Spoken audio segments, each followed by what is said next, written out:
They say you never hear the bullet that kills you. But that night, in a greasy spoon diner on the edge of the city, I didn't just hear it. I felt it tear through my life. My name is Cassie. I was nobody. A ghost wiping tables for tips that wouldn't cover the rent. He was Adrian Volkov, the man who owned the city, the man everyone feared. I should have looked away. I should have let fate take its course. But when I saw the glint of steel in the window, I didn't think. I screamed. And in the next heartbeat, my blood was mixing with his on the linoleum floor. I took 4 bullets for a monster. I just didn't know that saving his life would destroy mine. The neon sign of Louis' all-night diner buzzed with a dying hum, flickering against the relentless rain that lashed the streets of Seattle. Inside, the air smelled of stale coffee, burnt bacon, and despair. Cassie Miller wiped the counter for the 100th time that shift, her wrist aching. She checked the clock on the wall. 2:14 a.m. 4 more hours until she could go home, sleep for 3 hours, and then head to her second job at the laundromat. "Hey, sweetheart, more coffee?" A trucker at booth 4 grunted, not bothering to look up from his phone. "Coming right up," Cassie said, her voice raspy from exhaustion. She poured the dark liquid, her hand trembling slightly. She was 23, but she felt 50. Her mother's medical bills were a mountain that kept growing, burying Cassie alive. Last week, the debt collectors had called again, threatening to garnish wages she didn't even have yet. The diner door chimed, cutting through the low murmur of the few late-night patrons. The atmosphere in the room shifted instantly. It wasn't just a customer walking in. It was a gravitational pull. The trucker stopped scrolling. The cook in the back stopped scraping the grill. 3 men entered. They wore suits that cost more than the diner itself. The man in the center was terrifyingly handsome, with sharp cheekbones, eyes like shattered obsidian, and a stillness that screamed predator. This was Adrian Volkov. Even Cassie, who kept her head down to survive, knew the name. The Volkov family didn't just run organized crime on the West Coast. They were the ecosystem. Real estate, shipping, tech. If money moved, they took a cut. They took the corner booth, the one with the best view of the entrance and the kitchen. "Menu?" The man on Adrian's right barked. He was huge, a wall of muscle with a scar running through his eyebrow. Cassie swallowed the lump in her throat and grabbed 3 laminated menus. Her boss, Louis, was hiding in the kitchen. Coward. She walked over, forcing her legs to move. "Evening," she murmured, placing the menus down. She tried to keep her hands from shaking, but the intensity of Adrian Volkov's gaze was like a physical weight. He wasn't looking at the menu. He was looking at the exits, the windows, and then, for a brief, paralyzing second, at her. "Black coffee," Adrian said. His voice was low, smooth, and dangerously calm. "And leave the pot." "Yes, sir." Cassie retreated to the safety of the counter, her heart hammering against her ribs. She busied herself with the coffee machine, watching them from her peripheral vision. They weren't eating. They were waiting. The tension at their table was tight enough to snap a violin string. "He's exposed here," the scarred man whispered. Cassie could hear him only because the rest of the diner had gone deathly silent. "Relax, Rico," Adrian replied, his fingers drumming a slow rhythm on the Formica table. "Salerno knows better than to strike in neutral territory." Cassie grabbed the coffee pot. "Just pour it and walk away," she told herself. "Don't look at them. Don't listen to them. You are invisible." She approached the table again. As she poured the coffee into Adrian's mug, she noticed his cuff was pulled back slightly. A tattoo of a double-headed eagle, inked in black, sat on his wrist, the mark of the Bratva, though the Volkovs had long since evolved beyond simple Russian gangsters. They were a corporation now, a corporation that killed people. "Thank you," Adrian said. He looked at her then, really looked at her. His eyes narrowed slightly, as if trying to place a piece of a puzzle that didn't fit. "You look tired, miss." He glanced at her name tag. "Cassie." "Long shift, sir," she managed to say. "Go home," he said, pulling a $100 bill from a money clip and sliding it across the table. "Take the rest of the night off. Louis won't mind." It wasn't a suggestion. It was a command. He wanted the civilians out. He knew something was coming. Cassie stared at the bill. It was more than she made in 2 days. But if she left now, Louis would fire her, money or no money, and she needed the job security more than the charity. "I can't accept that," Cassie said softly, pushing the bill back. "And I can't leave. I have a job to do." Adrian's eyebrows shot up. He wasn't used to hearing the word no. A faint smirk touched his lips. "Stubborn. I respect that. Stupid, but respectable." He turned back to his men, dismissing her. Cassie walked back to the counter, her skin prickling. She felt like a mouse trapped in a cage with a panther, waiting for the pounce. She went to the sink to rinse a rag, facing the large front window of the diner. The rain was blurring the glass, turning the street lights into smeared stars. That's when she saw it. It wasn't a person. It was a lack of light. A black sedan had rolled up slowly, cutting its headlights a block away. It was drifting toward the front of the diner. The window rolled down.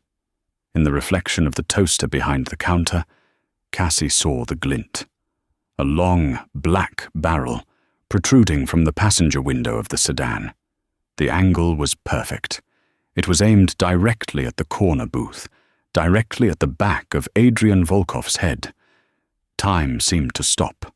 The physics of the world suspended. In that split second, Cassie didn't think about her debt. She didn't think about her mom. She didn't think about the fact that Adrian Volkov was a criminal who probably deserved to die. She just saw a human being about to be erased. She didn't calculate. She reacted. "Get down!" The scream tore from Cassie's throat, raw and shrill, shattering the silence of the diner.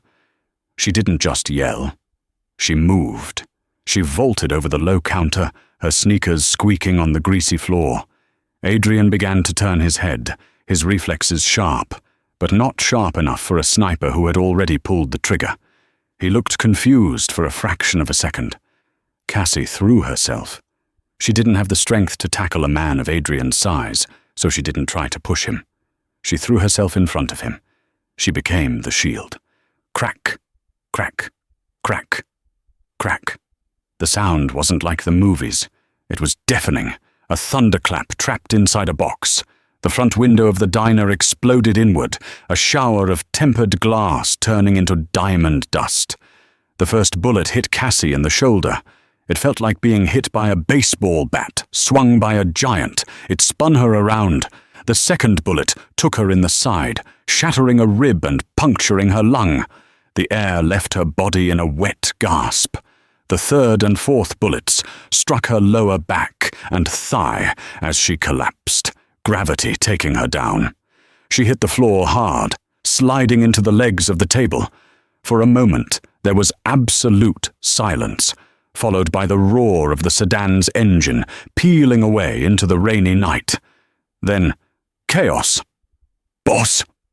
Boss! You hit?"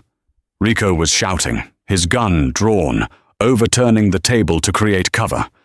Adrian Volkov wasn't looking at the window. He was on his knees, staring at the girl who was bleeding out on his expensive Italian shoes. Cassie stared up at the ceiling fan. It was spinning wobbly, round and round. Why is it getting so dark? She wondered. Did the power go out? She tried to take a breath, but her chest bubbled. A hot, metallic taste flooded her mouth. "Don't close your eyes," a voice commanded. It was him, Adrian. His face hovered over her. The predator was gone. In his place was a man looking at something he couldn't comprehend. He pressed his hands, his clean, manicured hands, directly onto her chest wound. "Ah!" Cassie gurgled, a whimper of pure agony escaping her lips. "I know," Adrian said, his voice tight. "I know it hurts. Stay with me, Cassie. Look at me." He turned his head, shouting with a ferocity that shook the remaining glass in the frames. "Rico, get the car. Call Dr. Evans. Tell him to prep the theater at the safe house. Now. Boss, the cops. Forget the cops. If we wait for an ambulance, she's dead. Move!" Cassie felt herself being lifted. She was light. So light. The pain was fading now, replaced by a cold numbness that started in her toes and crept up her spine. That was bad. She knew that was bad. "Why?" Adrian whispered, more to himself than to her, as he carried her through the shattered entrance of the diner, the rain instantly soaking them both. Her cheap waitress uniform was stained crimson, her blood soaking into his white shirt. "Why did you do it?" Cassie tried to speak. She wanted to say, "I don't know." She wanted to say, "Please save me." But all that came out was a wet cough. She looked up at his face, one last time. He looked angry, furious, but his eyes held a terrifying intensity that pinned her to the present moment. "You don't get to die," he growled in her ear as he slid into the back of his armored SUV, cradling her like a broken doll. "You saved my life. Now your life belongs to me, and I don't let my things break." The car accelerated, pinning her against him. The darkness finally overtook the ceiling fan, the rain, and the face of the devil who was holding her. Cassie Miller died, or at least the girl she used to be did. The next time she opened her eyes, she wouldn't be the poor waitress anymore. She would be the obsession of the most dangerous man in the city. Waking up was not a singular event. It was a series of failed attempts to break the surface of a thick, oily blackness. The first thing Cassie registered was the sound. Not the chaotic beep of a hospital ICU, but the rhythmic, muted whoosh of a high-end ventilator and the distant hum of central air conditioning. The second thing was the smell. No antiseptic bleach or floor wax. Instead, the air smelled faintly of cedarwood and expensive leather. She forced her eyes open. The lids felt like they were made of lead. She wasn't in a hospital room. She was in a bedroom that was larger than her entire apartment. The walls were painted a deep, calming charcoal. Heavy velvet curtains were drawn tight against the day. She was lying in a bed so large she felt lost in it, covered by sheets that felt like liquid silk against her skin. Panic spiked in her chest, triggering a jagged bolt of agony that ripped through her torso. "Ah!" The sound was barely a whisper, cut short by the plastic tube in her nose. "Easy," a clinical voice said from the shadows. A man in a white dress shirt, sleeves rolled up, no tie, stepped into the pool of light coming from the bedside lamp. He was older, perhaps 60, with silver hair and wire-rimmed glasses. He checked the monitor next to the bed. "I am Dr. Evans," he said, his voice devoid of emotion. "You are in a private facility. You've been unconscious for 4 days. You have undergone 2 surgeries to repair a punctured lung, a shattered rib, and severe tissue damage to your lower back and thigh. You are lucky to be alive, Miss Miller. Statistically, you should be dead." 4 days. Cassie tried to sit up, but her body screamed in protest. The machines beeped faster. Mom, she rasped, her throat feeling like it was filled with broken glass. "I have to call my mum."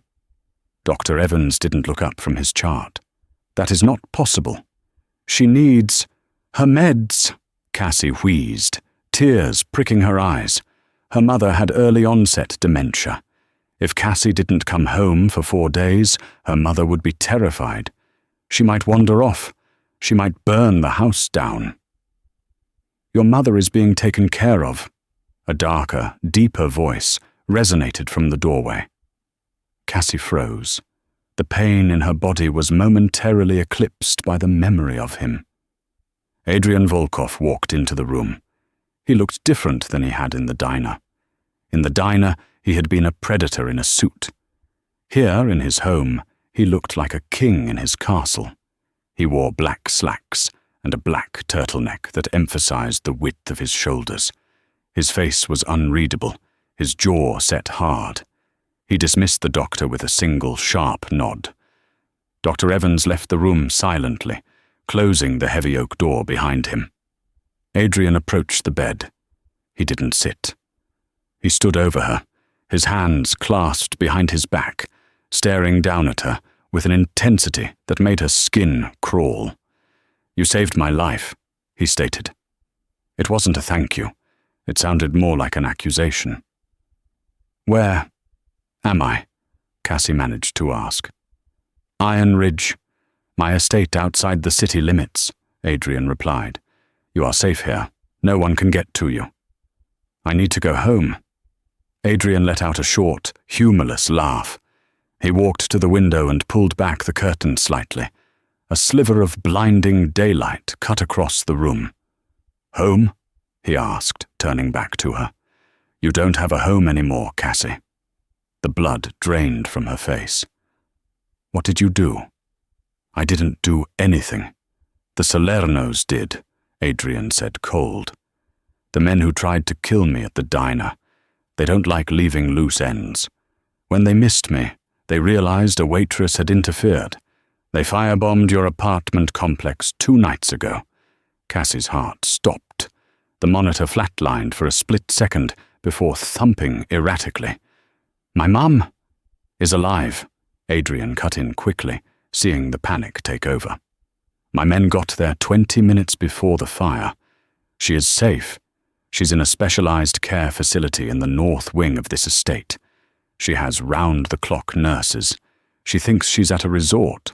She's happier than she's been in years." Cassie slumped back against the pillows, the relief washing over her so hard it made her dizzy. "She's here?" "She is." Adrian stepped closer, placing his hands on the railing of the bed. He leaned in, his face inches from hers. She could smell his cologne, sandalwood and gunpowder. "But that brings us to the problem, Cassie. You are dead." "What?" "Officially, Cassie Miller died in the fire at her apartment. The police have a body, a Jane Doe from the morgue we planted."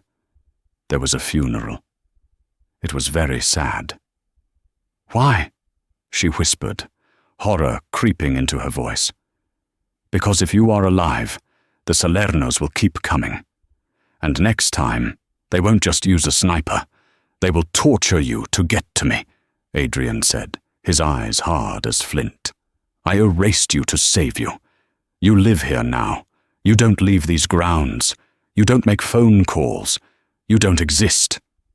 Cassie looked around the luxurious room. It wasn't a recovery room. It was a cell. A beautiful, expensive, velvet-lined cell. "For how long?" she asked. Adrian straightened up, his expression unyielding. "Until I kill every single person who wants us dead. Could be a month. Could be 10 years. He turned to leave. "Wait!" Cassie yelled, ignoring the pain in her ribs. Adrian paused at the door, his hand on the brass handle. "Why didn't you just let me die?" she asked, her voice trembling. "It would have been easier for you." Adrian looked back over his shoulder. For a fleeting second, the mask slipped. There was something dark and possessive swirling in his eyes. "I told you in the car," he said softly. "You took bullets meant for me. That debt is not easily paid. You belong to the Volkov family now, Cassie, and we keep what is ours." He walked out, and the lock clicked shut with a sound of finality. 2 weeks later, Cassie was strong enough to sit in a wheelchair. The recovery was brutal. The physical therapy left her weeping, her muscles atrophied, and her wounds screaming. But the physical pain was easier to manage than the mental isolation. She had seen her mother once, from a distance, through a one-way mirror. Her mum looked healthy, clean, and was laughing at a TV show in a sunny, garden view room. It was the best care Cassie had ever seen, far beyond what her waitress tips could have afforded. It made the golden cage harder to hate. But Cassie wasn't a pet, and she was starting to get angry. One afternoon, Rico, the scarred giant from the diner, came to her room. He didn't knock. "Boss wants to see you, in the study." He wheeled her through the hallways of the estate. It was like a museum. Cold marble floors, oil paintings of stern-looking Russian men, and security cameras blinking in every corner. Men with earpieces and submachine guns stood at every intersection. This wasn't a home. It was a fortress. Rico pushed her into a massive library. The walls were lined with books, but the center of the room was dominated by a heavy mahogany desk. Adrian was sitting behind it, reading a file. He didn't look up as Rico parked the wheelchair and left, closing the double doors. "You're healing well," Adrian said, flipping a page. "I want to go outside," Cassie said. "I need fresh air, real air, not the filtered stuff you pump in here." "The courtyard is secure. I'll authorize Rico to take you for 20 minutes tomorrow," Adrian said, his tone dismissive. "I want to talk about my future, Adrian." He finally looked up. He took off a pair of reading glasses she hadn't seen before and set them down. He looked tired. There were dark circles under his eyes. The war with the Salernos was obviously taking a toll. "Your future is simple. You stay alive. You stay here." "I can't just sit here forever." "You can and you will." Adrian stood up and walked around the desk. He leaned against the edge of it, crossing his arms. "But before we talk about the future, we need to clear up the past." He picked up the file he had been reading and tossed it onto her lap. Cassie looked down. It was a dossier. Her name was on the tab. She opened it. It had everything: her birth certificate, her high school grades, her mother's medical records, her bank statements showing the crippling debt, even photos of her ex-boyfriend from 3 years ago. "You investigated me," she said, feeling violated. "I investigate everyone who gets within 10 feet of me," Adrian replied calmly. "Especially someone who throws themselves in front of a sniper rifle. That's not normal human behavior, Cassie. Self-preservation is the strongest instinct we have. You overrode it."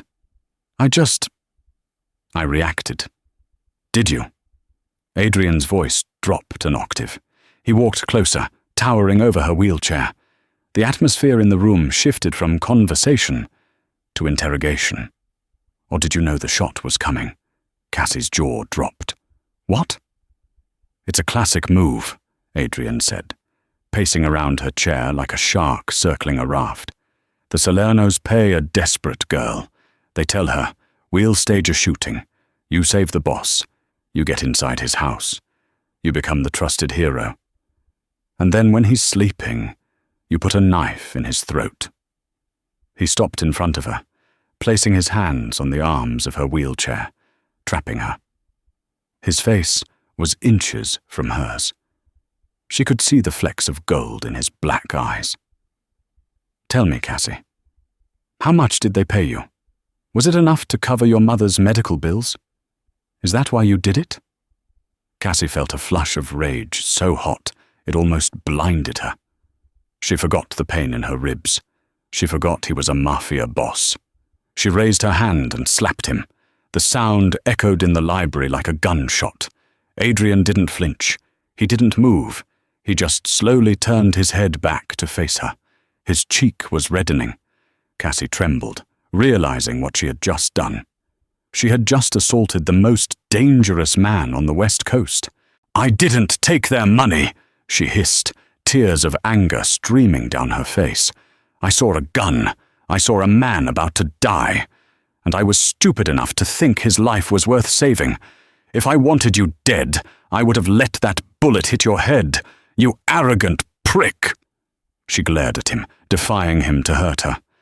Adrian stared at her. For a long, agonizing minute, the silence stretched thin. Then, the corner of his mouth twitched. He stood up straight and touched his cheek.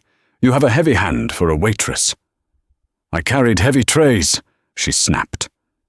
Adrian walked back to his desk. He opened a drawer and pulled out a lighter and a pack of cigarettes. He lit one, took a drag, and exhaled a plume of blue smoke. "I believe you," he said. "You... what?" "If you were a mole, you would have denied it with fear. You denied it with anger. Fear can be faked. Anger like that cannot." He picked up a piece of paper from his desk and walked back to her. "Since you are not a spy, that leaves us with the reality of the situation." He handed her the paper. It was a bank transfer confirmation. "What is this?" Cassie asked. "I paid off your mother's medical debt. All of it. Past, present, and I've set up a trust for the future. $250,000. Cassie stared at the numbers. The weight that had been crushing her chest for 3 years, the reason she worked 2 jobs, the reason she never slept, was gone. Just like that. "Why?" she whispered. "Because I don't like owing people," Adrian said. "You saved my life. I saved your mother's life. We are even." "So I can go?" Cassie asked, hope rising. Adrian's face hardened again. He leaned down, his voice low and dangerous. "No. That money pays for the bullets you took.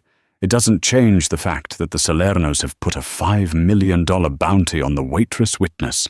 If you step 1 foot outside these gates, you will be skinned alive within the hour." He grabbed the handles of her wheelchair and spun her around to face the door. "You aren't a prisoner because I want to keep you, Cassie. You're a prisoner because the world outside wants to kill you. So get comfortable. You're going to be the Lady of Iron Ridge for a very long time." "And if I refuse?" Cassie challenged, gripping the wheels. Adrian leaned into her ear from behind, his breath hot on her neck. "Then I'll have to become your bodyguard. And trust me, Cassie, having me as a shadow is much more exhausting than staying in your room." He pushed the door open. Rico was waiting. "Take her back," Adrian commanded. "And Rico, double the guard on her wing. If she gets a scratch on her, I'll take it out of your skin." As Cassie was wheeled away, she looked back. Adrian was standing in the doorway of the library, watching her. He didn't look like a man who was even. He looked like a dragon guarding a pile of gold he had just discovered. She realized then that the bullets were the easy part. Surviving Adrian Volkov's attention was going to be the real war. 3 months passed. The leaves around the Iron Ridge estate turned from lush green to the burnt orange of autumn, matching the fire that had been slowly building inside Cassie. She was fully healed. The scars on her shoulder and side were jagged, pink ridges, permanent reminders of the night she died and was reborn. But she wasn't just physically stronger. She was sharper. Living with a predator like Adrian Volkov had taught her to observe, to listen, and to predict. She knew, for instance, that when the guards doubled the patrol at the perimeter, a shipment was coming in. She knew that when Adrian drank whiskey instead of wine, negotiations had failed. And tonight, she knew something was wrong. The house was too quiet. The usual hum of activity was gone. The door to her room opened. It wasn't a maid, and it wasn't Rico. It was Adrian. He was dressed in a tuxedo that fit him like a second skin, tailored to hide the shoulder holster she knew he was wearing. He looked devastatingly handsome and utterly terrifying.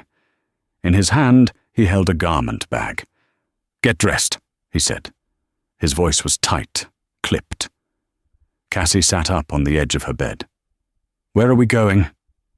The Salernos have called for a peace summit, the annual Obsidian Gala.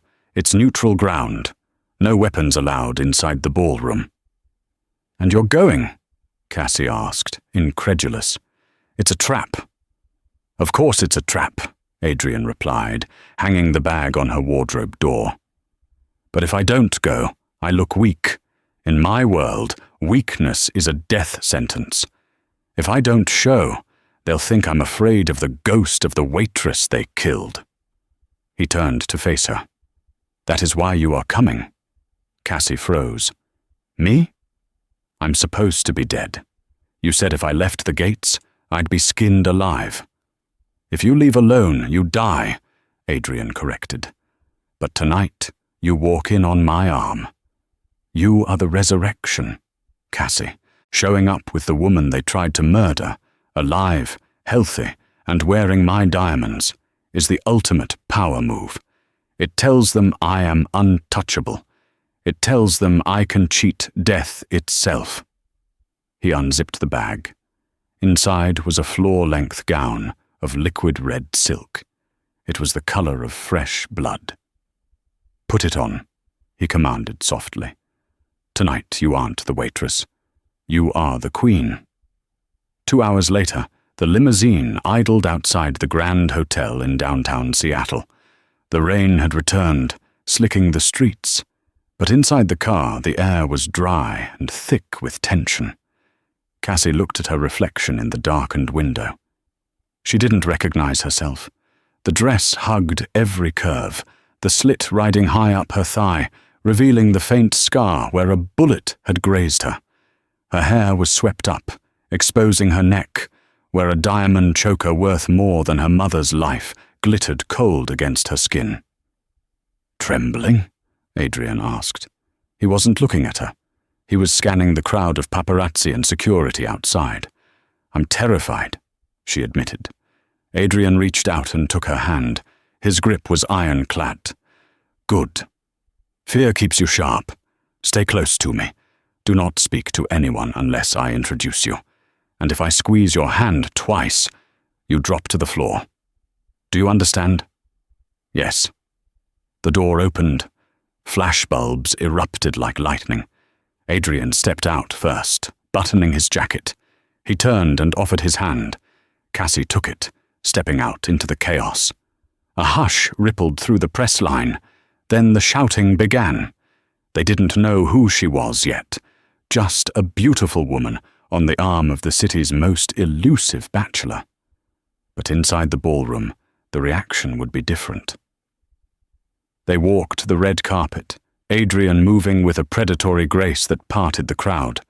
They entered the ballroom, a cavern of gold leaf and crystal chandeliers.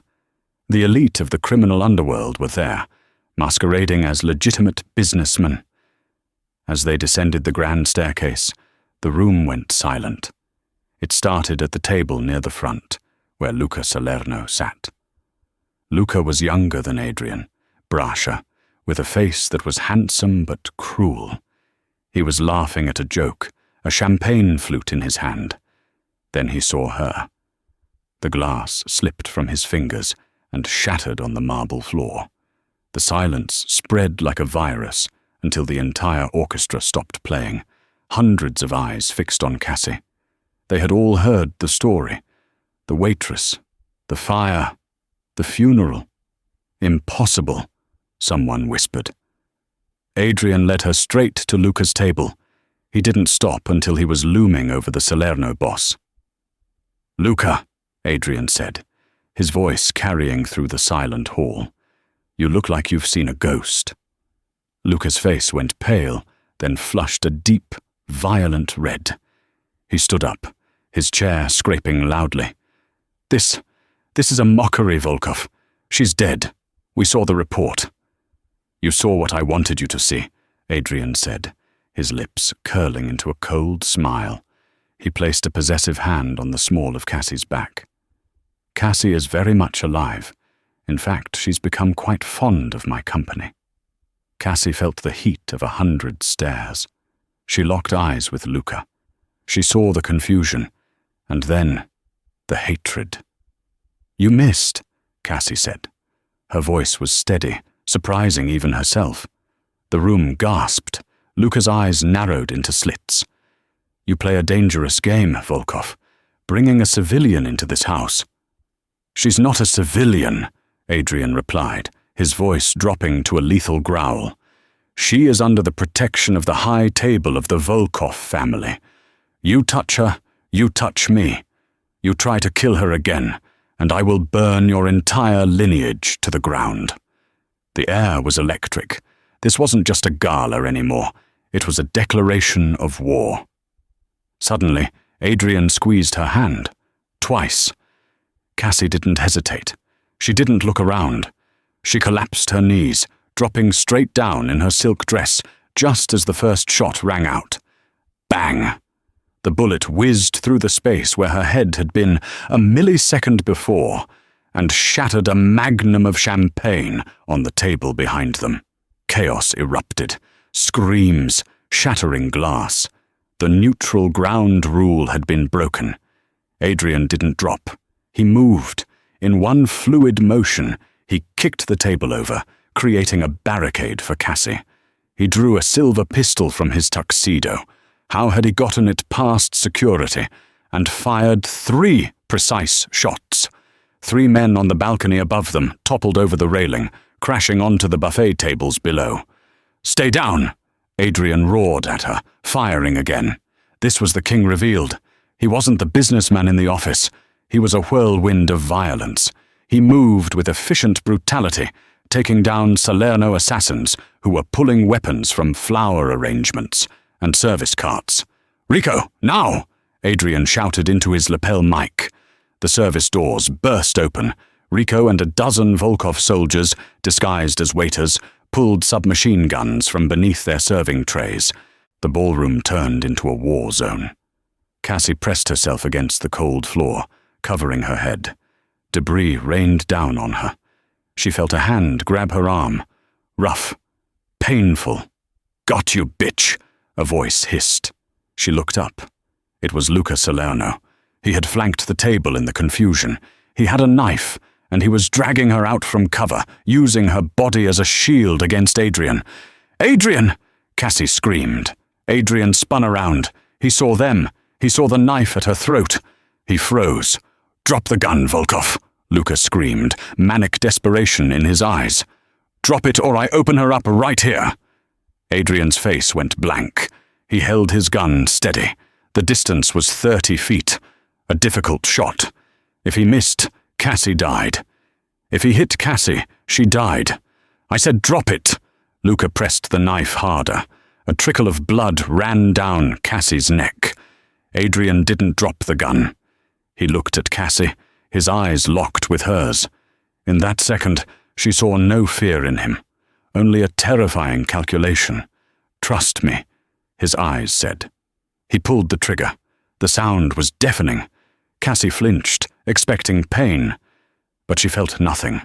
Behind her, Luca Salerno gagged.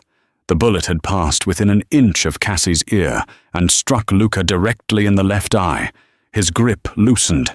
Cassie scrambled away, crawling through the broken glass as Luca's body crumpled to the floor. Adrian was there in an instant.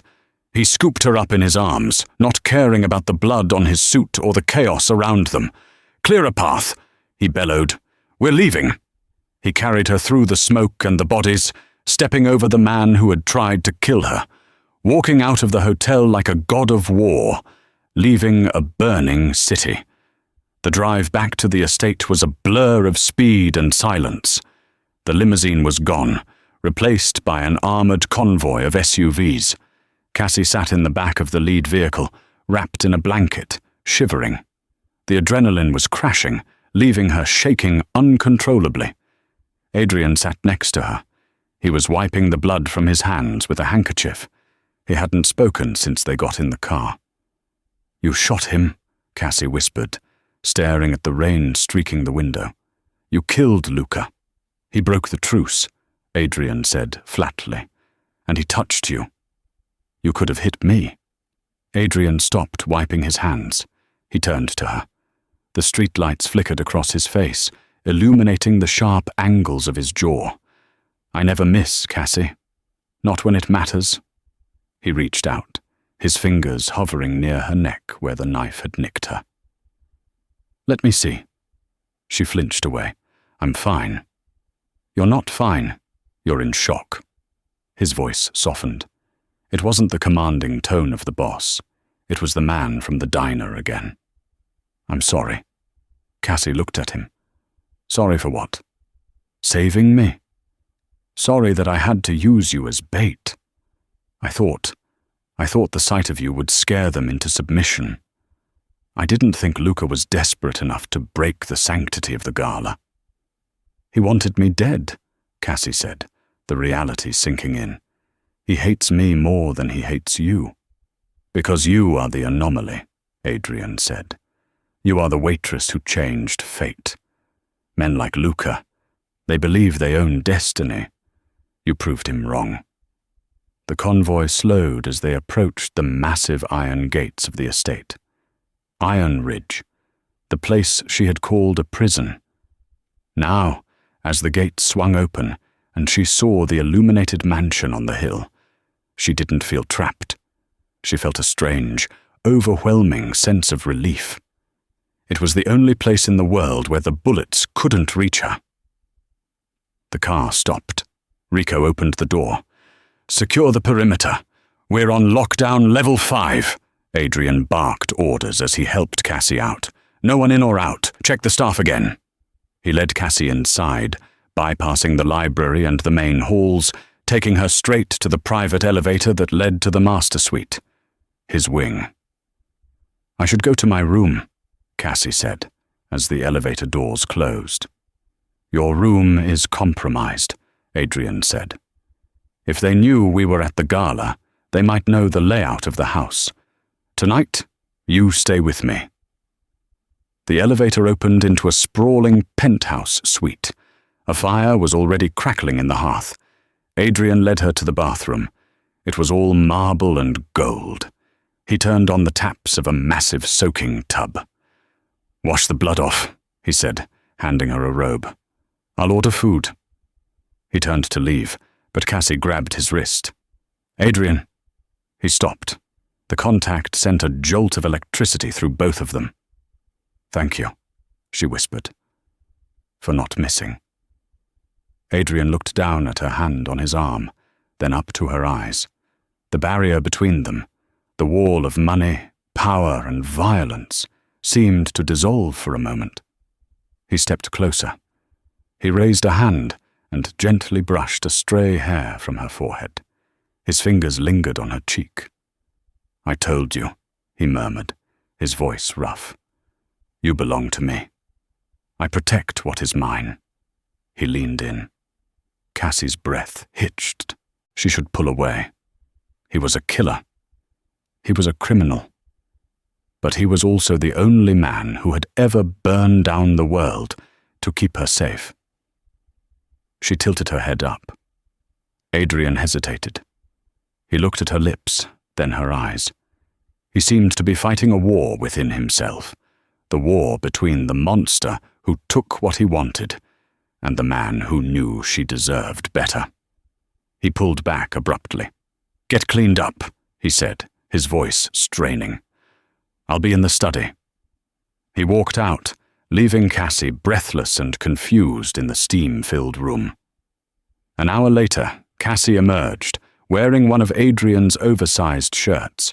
She felt scrubbed raw, but clean. She found Adrian in the main living area of the suite. He wasn't eating.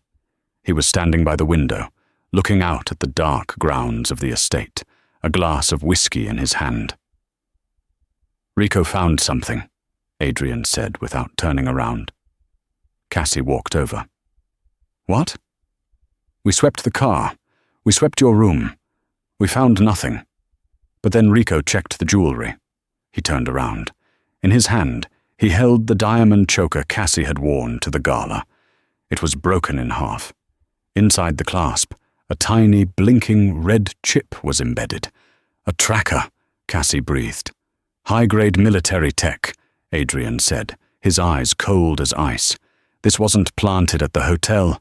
This was inside the necklace before I even gave it to you. Cassie's stomach dropped.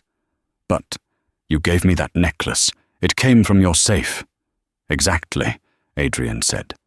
He crushed the chip between his fingers. Only 3 people have access to my safe. Me. Rico. He paused. And who else? Cassie asked, dread pooling in her gut. My brother, Adrian said. Julian. I thought your brother was in Europe running the shipping division. He came back yesterday, Adrian said heavily. He was the one who prepared the jewelry box for tonight. He said he wanted to help me make a statement. Adrian threw the broken necklace onto the table. The sound was like a gavel striking a judge's bench. The call is coming from inside the house, Cassie. My own blood sold us out to the Salernos. He looked at her, and for the first time, Cassie saw true fear in his eyes. Not for himself, but for the situation. We aren't safe here, he said.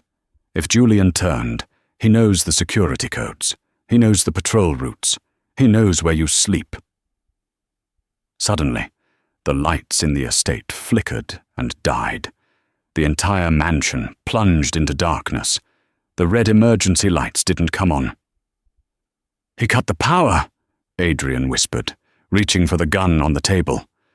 Outside, in the distance, a different sound cut through the rain. Not thunder. The sound of a helicopter. They're here, Adrian said, grabbing Cassie's hand. Run! The sound of the helicopter blades churned the air above the estate, vibrating the glass of the penthouse suite. The darkness inside was absolute, save for the flashes of lightning outside that illuminated the fear on Cassie's face. Stay behind me, Adrian commanded, his voice a low rumble. He didn't reach for the handgun on the table. Instead, he moved to the bookshelf, pulling a copy of Dante's Inferno. The entire shelf clicked and swung inward, revealing a hidden stairwell. Go! We can't just leave Rico and the men, Cassie hissed, grabbing his arm. Rico knows the protocol. If the power is cut, the house is lost. We survive. That is the only rule. He shoved her into the darkness of the secret passage and followed, the shelf ceiling shut behind them, just as the penthouse doors were blown off their hinges by an explosive charge. They descended into the bowels of Iron Ridge. The air here was damp and cold. They were moving through the old smuggling tunnels that predated the mansion, tunnels built during the Prohibition era. Where does this go? Cassie panted, struggling to keep up with Adrian's long strides in the dark. The boathouse, Adrian replied. There's a speedboat. We take the river to the safe zone in the city. They ran for what felt like miles. Cassie's lungs burned, her legs screaming from the phantom pain of her old wounds. But she didn't stop. She couldn't. They reached the heavy steel door at the end of the tunnel. Adrian spun the wheel, unlocking it. He pushed the door open, expecting the cool night air of the river. Instead, he was met with blinding floodlights. Surprise, brother. Adrian threw his arm out to stop Cassie, but it was too late. They were surrounded. The boathouse was filled not with water, but with armed men, mercenaries. And standing in the center, wearing a raincoat over a pristine suit, was Julian Volkov. He looked exactly like Adrian, but softer. His eyes lacked the steel. They were filled with a frantic, jealous energy. You took the tunnels, Julian smiled, stepping forward. I told the Salernos you would. You're too predictable, Adrian. Always the rat in the maze. Adrian didn't flinch. He stood tall, shielding Cassie with his body. You sold your own blood for what, Julian? A seat at the table? The Salernos will kill you the moment I'm dead. No, Julian spat. They promised me the West Coast. They just want you gone, you and your little pet." He gestured the gun toward Cassie. Cassie looked at the men surrounding them. There were at least 10. There was no way out. "It was you," Cassie said, her voice trembling but loud. "You put the tracker in the necklace." "Beautiful and smart," Julian sneered. "A pity you had to get involved. You should have just let him die in the diner, sweetheart. You would be living a nice, quiet life right now. Instead, you're going to die in a wet boathouse." Julian raised his pistol, aiming it directly at Adrian's chest. "Any last words, King?" Julian mocked. Adrian looked at his brother. He didn't look angry. He looked disappointed. "Just one," Adrian said calmly. "Checkmate." Julian frowned. "What?" Click. The sound came from the darkness of the river behind the mercenaries. Suddenly, a red laser dot appeared on Julian's forehead. Then, another on the chest of the mercenary beside him. Then another. Dozens of red dots bloomed in the boathouse like deadly poppies. From the water, black shapes emerged. Divers. Navy SEAL-level operators rising silently from the river, their weapons trained on Julian's men. "Drop them," a voice echoed from the shadows. Rico stepped out from behind a stack of crates, holding an assault rifle. He wasn't dead. He wasn't even injured. Julian's face went white. He spun around, panic seizing him. This is a setup."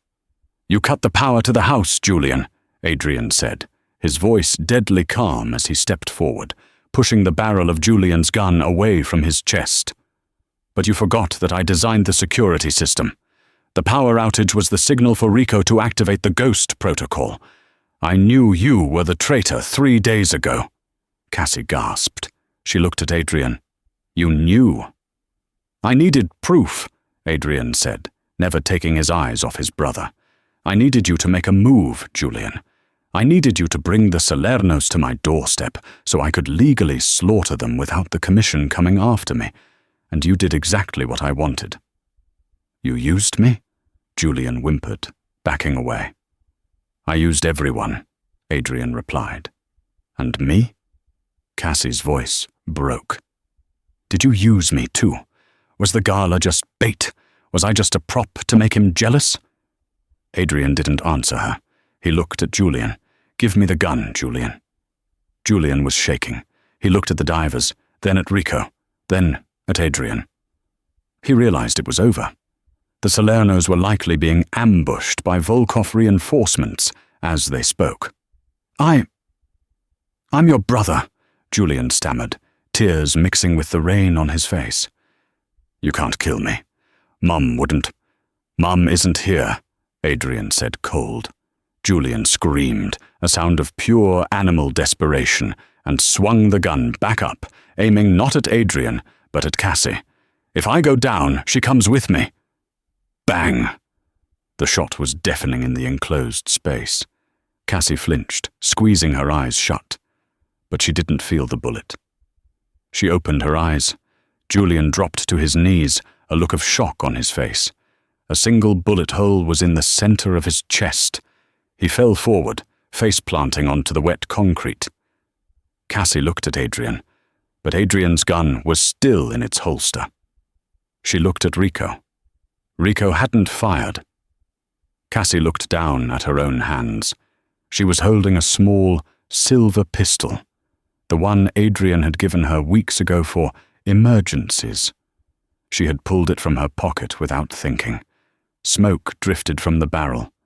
The boathouse was dead silent.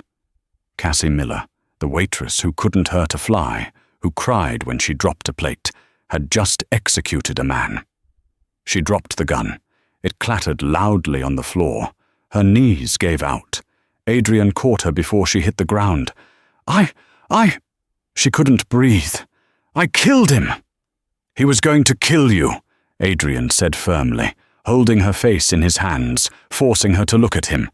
"You did what you had to do." "I killed your brother," she sobbed. Adrian looked at the body of Julian. He didn't look sad. He looked relieved. He stopped being my brother the moment he pointed a gun at you. The twist 2 days later. The police report called it a gangland shootout. The official story was that Julian Volkov had been kidnapped by the Salernos and killed in the crossfire. The Volkov lawyers made sure the questions stopped there. Cassie stood on the balcony of the penthouse. The glass had been replaced. The estate was quiet again. She was packing a bag. Leaving? Adrian stood in the doorway. He looked weary, but his power was untouched. The Salernos had been wiped out in the ambush. He was now the undisputed king of the city. You lied to me, Cassie said, not turning around. You knew Julian was coming. You took me to the gala. You put me in the boathouse. You knew I was in danger the whole time. You gambled with my life to win your war. I calculated the odds, Adrian said, walking over to the railing. I knew Rico would be there. I knew you were safe.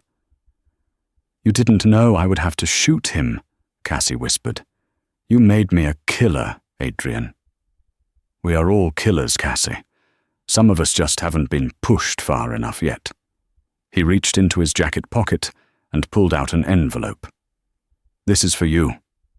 Cassie opened it. It was a passport with a new name, a deed to a house in France, and a bank account with $5 million.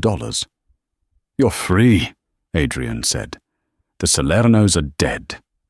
No one is hunting you anymore. You can go. You can start over. You never have to see me again. Cassie looked at the passport. It was everything she had ever dreamed of. Safety, wealth, freedom, a life where she didn't have to serve coffee or dodge bullets. She looked at Adrian. He was staring at the horizon, his jaw tight. He was letting her go. She thought about the diner. She thought about the rain. She thought about the moment she yelled, "Get down!" She realized something terrifying. The Cassie who worked at the diner was dead. That girl couldn't survive in France. That girl was too soft. The woman standing on the balcony had taken 4 bullets. She had slapped a mafia don. She had pulled a trigger to save her own life. She looked at the passport one last time. Then she tore it in half. Adrian turned, his eyes widening slightly. What are you doing? Cassie let the pieces of paper flutter down over the railing, disappearing into the wind. I don't want to run, she said, her voice steady. I don't want to hide. Cassie, Adrian warned, his voice low. If you stay, there is no going back. You become part of this life, part of the darkness. You will never be innocent again. Cassie walked up to him. She placed her hand on his chest, right over his heart. She could feel it beating, strong, steady, dangerous. I lost my innocence in the diner, Adrian, she said softly. You said I belong to the Volkov family. You said you keep what is yours. She looked up into his obsidian eyes, seeing her own reflection. She didn't see a victim.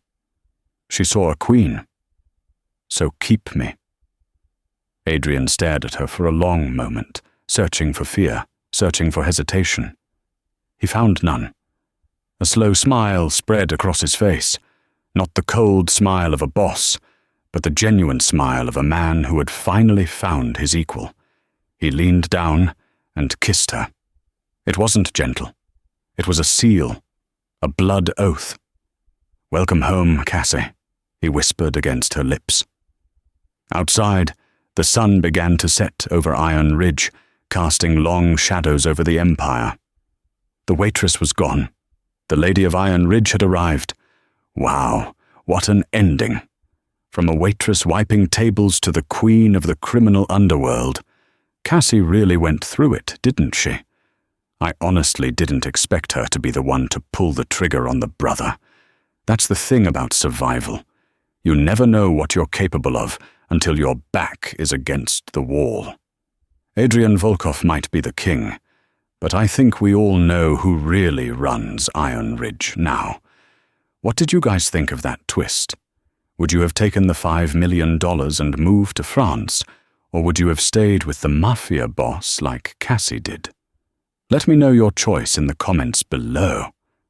I read every single one. If you enjoyed this story, please smash that like button. It really helps the channel grow. And if you haven't already, hit subscribe and ring the bell so you never miss a new story. Thanks for watching, and I'll see you in the next one.